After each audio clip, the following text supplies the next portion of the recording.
Au terme d'un match sans saveur, les Anglais, dominateurs mais coupables de trop d'erreurs techniques dans le dernier geste, se sont imposés 0-1 face à une équipe néerlandaise toujours en reconstruction. Jesse Lingard, d'une frappe croisée à l'entrée de la surface, a été l'unique buteur du match à la 59e minute de jeu. Après un début de match où les Anglais se sont fait bouger par une solide équipe néerlandaise, la sélection des Sri Lions a pris la mesure de la rencontre.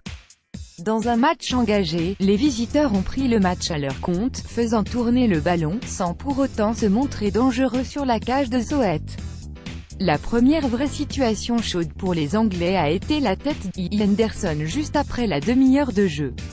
Sur un coup franc tiré depuis la gauche par Trippier, le capitaine anglais est venu couper la trajectoire. Mais sa tête est passée de peu à côté de la cage du garde néerlandais, 32e. Des Anglais appliqués font plier des Néerlandais trop limités. À part ça, pas grand-chose à se mettre sous la dent au cours des 45 premières minutes d'un match où les deux équipes ont clairement manqué de précision technique dans le dernier geste, à l'image de Memphis Depay, auteur de plusieurs pertes de balles assez stupides.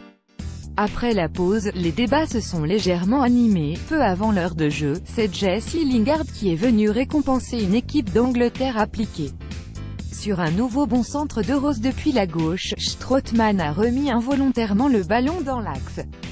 Le milieu de terrain de Manchester United a alors repris le ballon d'une frappe croisée hors de portée de Jeroen Soweto, 0-1, 59e, inscrivant au passage son premier but avec l'équipe nationale.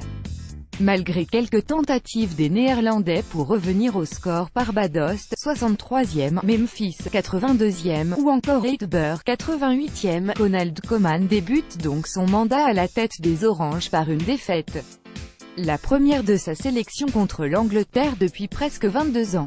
La sélection des Sri Lions, sérieuse mais encore en manque de précision technique à 3 mois du mondial, retrouvera l'Italie à Wembley mardi.